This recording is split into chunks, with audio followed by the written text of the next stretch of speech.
Good morning, students. So we were doing to build a fire, and now we have to start from page 36. But all this, the mysterious, far-reaching hairline, trail, the absence of the sun from the sky, the tremendous cold, and the strangeness and the weirdness of it all, made no impression on the man. So all these things, they didn't puzzle the man. There were so many strange things. The weather was tremendously adverse. The mysterious far-reaching hairline trail means most of the path was covered with snow. There was absence of the sun. No sun was to be seen. And it was extremely cold. And there was no one along with him. He was walking all alone. So all these things which were very weird, the temperature, the atmosphere was not normal. Still, these things failed to make any impression or any impact on the man. Shows that the man was not a practical person, right? He didn't realize the severeness of the situation. It was not because he was long used to it. And the reason was not that he was very much used to it traveling in such weather. He was not used to such weather. He was a newcomer in the land. A Chechako. A Chechako means a newcomer, right? So he was a newcomer in this land. So it doesn't mean that he was used to and so he was comfortable, right? That he knew, he understood the weather and then he was traveling. And this was his first winter. So he was new to this place and this was his first winter. The trouble with him was that he was without imagination. So the problem of the man was that he was without imagination, right? Without imagination means he didn't imagine, he didn't understand how dangerous this could be. The trouble with the man was that he was without any imagination. So he didn't realize the severeness of the situation. He didn't realize how problematic things could be, right? He didn't realize that traveling in such a weather could prove to be very dangerous. He was quick and alert in the things of life, but only in the things and not in the significance. So he was very quick and alert in the things. He was very active, very alert, very cautious, but not in the significance of the things. He only understood the things and not the importance of the things, right? What significance a particular situation may have, what can be the repercussion of a particular thing, what is the importance of this temperature, and what he's supposed to do. He didn't understand that. 50 degrees below zero meant 80 odd degrees of frost. Such fact impressed him as being cold and uncomfortable. So he understood this fact. He was well aware of the fact that 50 degrees below zero meant 80 odd degrees of frost. This fact impressed him. This seemed very exciting to him as being cold and uncomfortable. So what he understood with this fact, it is mentioned earlier now that he was quick to the things of life, but he didn't realize the significance of those things. So he understood that the temperature must be somewhere around 50 degrees below zero, and it meant 80 odd degrees of frost. So he understood this fact, this scientific fact. He was aware of this fact and he understood this fact. Such, and what did he interpret from this fact? That it meant being cold and uncomfortable. That the meaning of 50 odd degrees below 50 degrees below zero meant that it must be very cold and comfortable. This is what he understood. What impact it could have on him, how dangerous this could prove, he didn't understand that. What all problems he might face while traveling in such a cold weather, this he didn't understand. So that is why it has been mentioned that he was only quick and alert in the things of life and not in the significances of those things. And that was all. So it just meant to him that it will be cold and uncomfortable, or it will be uncomfortably cold. That's it. Nothing more, nothing less. It did not lead him to meditate upon the frailty of a creature. So he didn't meditate on these things. These were the significance of this particular fact, which has been mentioned, that is 50 odd degrees below zero. Right? What was the significance of this fact? That how problematic and how troublesome it could be for a normal human being. He didn't understand that it did not lead him to meditate upon the frailty of a creature, that a creature of temperature. See, we humans are the creatures of temperature. We can survive only at a certain degree of temperature or a range of temperature. Above that, below that, we cannot survive.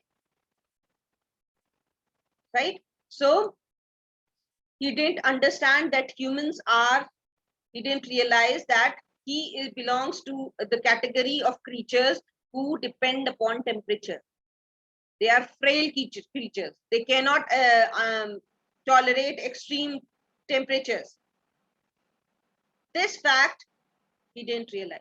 So he was aware of this fact that it is 50 degrees below zero, but he didn't realize that humans, being creatures of temperature, they cannot survive in extreme conditions. Right? And upon man's frailty in general, able only to live within the certain narrow limits of heat and cold. Humans are able to live only under a certain narrow limits of heat and cold. And he didn't realize that. Right? And from there on, it did not lead him to the conjectural field of immortality. Right? Conjecture means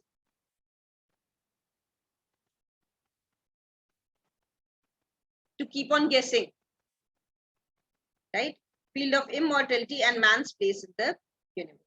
So he actually didn't understand the man's place in the universe. Right? He should have not thought himself to be immortal. Right? Man is a mortal creature. Right? It has a certain place in the universe. It will not be able to survive the extreme conditions. It will die if the temperature goes too high or too low.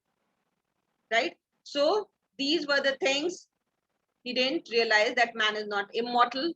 Right? We have to abide by the limits of temperatures which have been decided for us by the nature. 50 degrees below zero stood for a bite of frost. So this is all it meant to him, that 50 degrees below zero meant a bite of frost that hurt and must be guarded against the use of mittens. And how to protect yourself from these extreme cold temperatures? By using mittens, ear flaps, warm moccasins, and thick socks. So this is all what he understood, that 50 degrees meant that it would be very cold. There will be chances of a frostbite, which might hurt. And so how are you supposed to protect yourself? You're supposed to protect and guard yourself from these extreme temperatures by using mittens. What are mittens? Mittens are a type of gloves, right? Where there is not no separate division for all the fingers. Only one division is there, that is for the thumb, and the rest is in one section, all the fingers are covered. So it is a type of gloves. Ear flaps are to cover the ear, right? To protect your ear. Warm moccasins. What are moccasins? Moccasins are shoes, leather shoes, right? With big stitches, with very big stitches. So those are moccasins. And thick socks. So he felt that these things would be enough to protect him from such extreme weather condition. 50 degrees below zero was to him just precisely 50 degrees below zero. Right? So it only meant that 50 degrees below zero meant to him 50 degrees below zero. It will be very cold, it will be uncomfortable, and I have to protect. What serious repercussions it can lead to, he didn't realize. What all problems he might face if he sets out on his journey in such extreme weather conditions, he didn't realize. That there should be anything more to it, and more to it than that was a thought that never entered his head. So anything more to it, to this fact that 50 degrees below zero could mean something else. He didn't understand. Slowly, what will happen? He will start realizing, right? As and when he will face the problems in his journey, he will start realizing what actually 50 degrees below zero meant. It was not 50 degrees below zero, it was even more than that, right? So he will start realizing, right? He will start realizing the significance of 50 degrees below zero, which he was completely unaware, completely oblivious when he set out on his journey. Clear? As he turned to go on, he spat speculatively. Spat means he spitting, right? Throwing saliva out of your mouth. That is. So as he turned to go on, as he turned and started moving ahead, he spat speculatively. Speculatively means to guess. There was a sharp, explosive crackle that started. The moment he threw out saliva, the moment he released saliva from his mouth, what happened?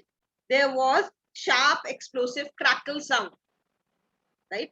Crackle sound, the sound when you try to, you must have heard that sound, na? When you try to take out ice and the sound when produced by ice. So this is what happened. Explosive crackle that startled him. So what happened? He heard the moment the saliva was out of his mouth, it turned into ice and there was a crackling sound to the earth. And this shocked him. He spat again and again in the air before it could fall to the snow. The spittle crackled. It was so cold that before the spittle, before that saliva could land on the ground, it crackled. It crackled in the air. Means it was turned into ice the moment it was out of his mouth. Right? He knew that at 50 below, spittle crackled on the snow, but this spittle has crackled in the air. So he knew this fact that at 50 degrees below zero, the spittle crackles after landing the ground. But the situation was, why was he startled? He was startled because, why was he startled? Because at 50 degrees below zero, the spittle crackles in the air. Sorry, at 50 degrees below zero, the spittle crackles on the ground. But what was happening to him? The spittle has started crackling in the air. So what does it mean?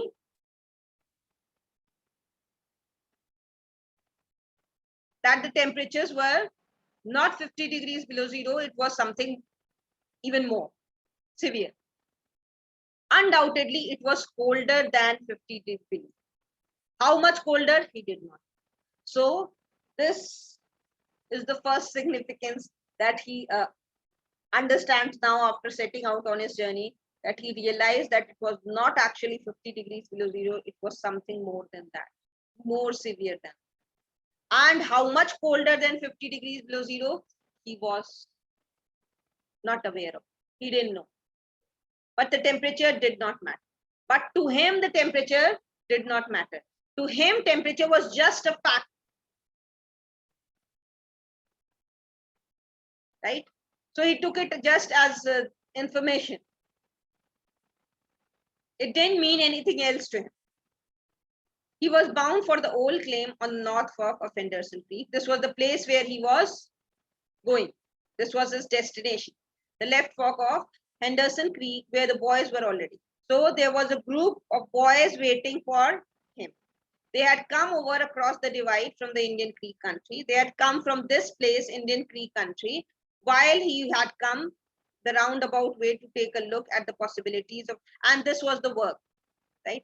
To take a look at the possibilities of getting out logs in the spring from the islands in the Yukon. So they have come there for the logs, right? They had come from which place? Indian Creek country, right? This was the place where they were supposed to meet, Henderson Creek, right? Left fork means the road which goes to the left side of Henderson Creek, right? There was a group of boys which was waiting for him. They had come from this place. They were supposed to meet at this place, and this was the reason why they were there. right? They were there to understand that whether there are any chances of getting the logs of wood in the spring from the island in the Yukon, from the trees which were there in the islands of the Yukon, right? So he would be in the camp by 6 o'clock. And this is the estimated time he thought that he would be on the island, a bit darker, or a little more than 6. It was true, but the boys would be there, a fire would be going, and a hot supper would be ready. So this was what was going in his mind, that he has to reach Henderson Creek, left fork of Henderson Creek, where the boys will be waiting for him. And when he reaches there, he thought that he will reach his destination by 6 o'clock or a little more than 6 o'clock. But when once he reaches there, fire would be there. He can keep himself warm. The hot supper must be ready, waiting for him. He would go and eat and be comfortable. This is what he was thinking. As for lunch, he pressed his hand against the protruding bundle. And what did he have for lunch? He was carrying a bundle under his jacket.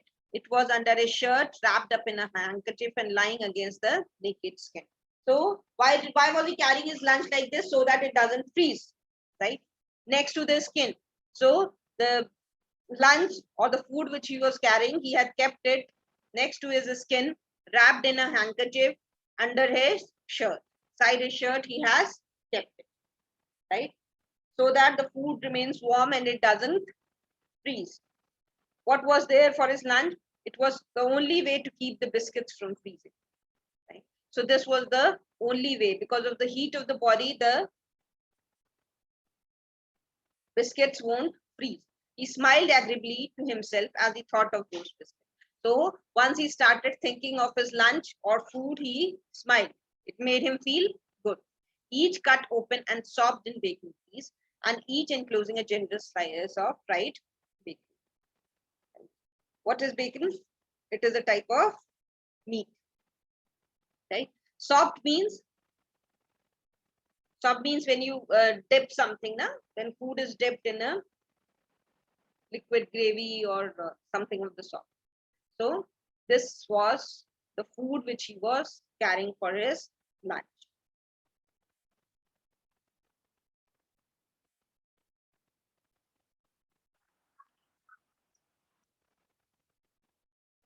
He plunged in among the big spruce trees. Plunged in means he was moving forward. So he again started with his journey. The trail was faint. The trail was faint means the path was not very clear. A foot of snow had fallen since the last sled had passed over. So why was the path not very clear? Because 1 foot of snow had already fallen since the last sled had passed over. So sled is a carriage, right? It's normally drawn using dogs, right? Cold places they use. So it's a carriage which is drawn by dogs. So when the last sled has passed that way, after that, a foot of the snow, at least 1 foot of the snow had already fallen and covered. So that is why the trail was not very clear. A foot of snow had fallen since the last sled has passed over, and he was glad he was without a sled, traveling light. And this made him feel happy that he was without too much luggage. He was traveling light. He was traveling without any luggage. The only thing which he was carrying was a packet of food, right, which was his lunch, and that was inside his shirt. And he was glad he was without a sled, traveling light. In fact, he carried nothing but the lunch wrapped in the handkerchief. So this was the only thing which he was carrying, right? That is the lunch packed in the handkerchief. He was surprised, however, at the food. But the cold, the extreme temperatures surprised him. It certainly was cold, he concluded. Now he started realizing that no, it's cold, right? Till now, the temperatures were just facts to him. But now, what happened? He started realizing. This was the first realization, right? When he spat out from his mouth, that was the first realization that it actually is cold. And it's seriously, severely cold. He was surprised, however, at the cold. It certainly was cold, he concluded, and he rubbed his numb nose and cheekbones. Numb, you must have felt it during the cold season. What happens? Numb means, going numb means when a part of your body goes numb, you don't feel any sensation in that part of the body, right? So his nose had gone numb because nose was not covered. So and it was very cold, so the nose was numb, and so he rubbed and cheekbones with his mittened hand. Mittened hand means the hands which were covered with the mittens, which were a type of gloves. So he rubbed his nose and cheekbones, right? Cheekbones means this area, the bones on the cheek. So he rubbed it because they had gone numb. He was a warm whiskered man. Whiskered means having a lot of hair in the face. So he had hair on his face, but the hair on his face did not protect his high cheekbones and the eager nose that thrust itself aggressively into the frosty air. So, but the hair, he was a whiskered man. He had a lot of hair on his face, but again, the hair on his face did not protect the high cheekbones. See, this area normally is not covered. Even if you have beard, then also this area is not covered with the hair. So the hair did not cover his high cheekbones and the eager nose. Eager nose means, why has the nose been called eager? Because it is always protruding out of your face, right? So anyone who is eager is always jumping out. So because the nose is always protruding out of your face, so that is why it has been called eager. That thrust itself aggressively into the frosty air. So that pushed out itself into the frosty cold air. So that was not protected by anything. At the man's heels trotted a dog, a big native husky. So who was there along with the man? A dog, right? And he was a big native husky. Native means belonging to that place. Husky. Husky means a huge dog which is heavily coated, right? Normally these huskies, they were used to draw sleds, right? So it's a huge, big kind of a dog with a lot of fur on his body, heavy coat on his body. A proper wolf dog, grey coated and without any visible or temperamental difference from its brother, the wild wolf. So it resembled the wild wolf, right? Having a look at that dog will remind you of the wild, right? So there was not not any noticeable difference between this dog and the wild wolf, neither in the looks nor in the behavior, right? It behaved, the attitude of the dog was also similar to the wild. Temperamental difference means the behavioral difference. The animal was depressed by the pain. Now see, this is important. The animal was depressed by the tremendous cold. The dog, being an animal, realized the severity of the situation. In spite of being uneducated, a dog doesn't have any education. But still the dog was aware. He was depressed. The dog didn't want to travel in such cold weather. Why? Because the dog had his instinct. What does education does to us? Too much knowledge suppresses our instinct. The dog was not educated like a man. The dog was didn't have so much information like a man. So the dog had instinct. And the instincts of the dog told him that it is not safe to travel in such cold weather. So the dog was feeling depressed. It knew that it was no time for traveling. The dog knew that it was no time for traveling, but the man, in spite of all the education in the world, in spite of having the detailed information, precise information, how cold it was, what were the temperatures, he didn't realize that it is not the right time to travel. The dog realized. Its instinct told it a truer tale than was told to the man by the man. Right? The instincts of the dog told him the reality of the situation, right? The dog understood the significance of the situation or the circumstances which the man didn't understand. Right? In reality, it was not merely colder than 50 below. It was colder than 60 below, then 70 below. It was 75 below zero. So this was the temperature. It was not 50 below. In reality, it was 75 below zero. Since the freezing point is 32 above zero, it meant that 107 degrees of frost obtained. Right? The dog did not know anything about thermometer. See, the dog was not educated. The dog didn't have all these gadgets. Right? The dog didn't have precise information also. But still, the dog understood the significance. The man understood the facts. Possibly in its brain, there was no sharp consciousness of the condition of very cold, such as was in the man's brain.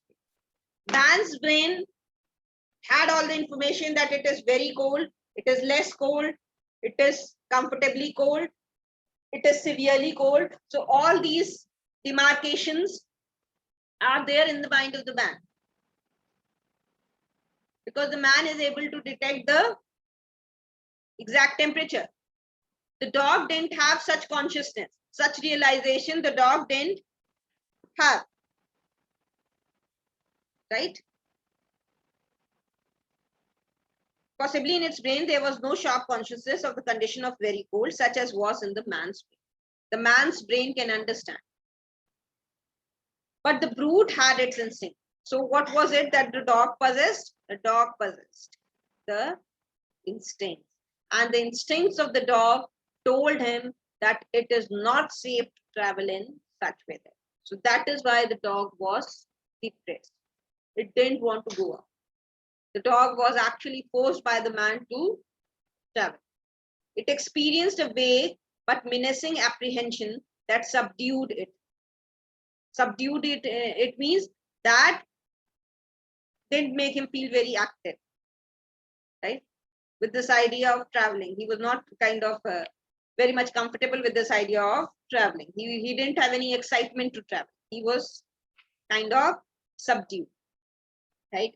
Menacing apprehension means that threatening apprehension. Apprehension means fear.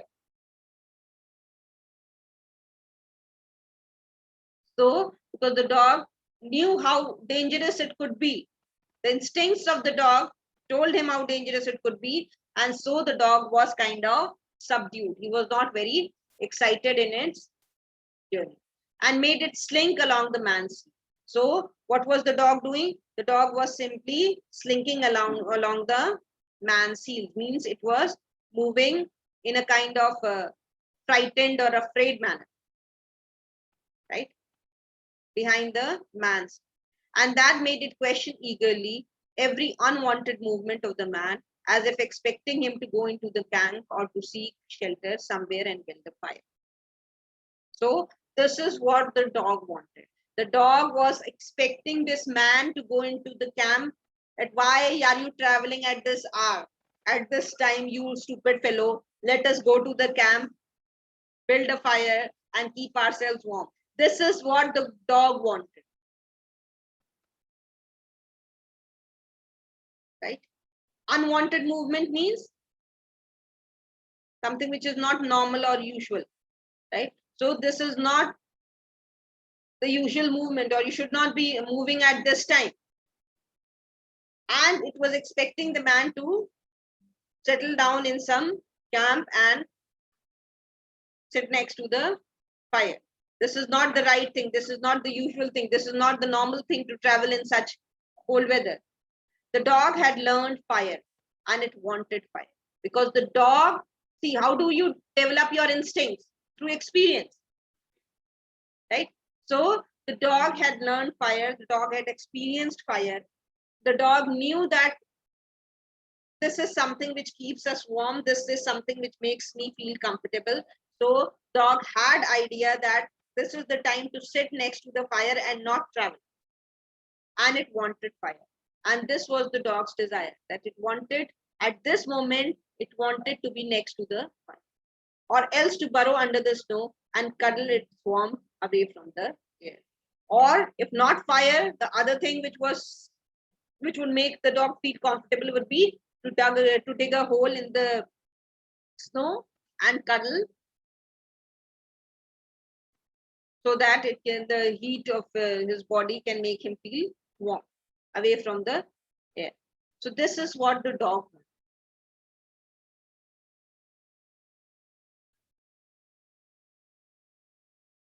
Any problem till here?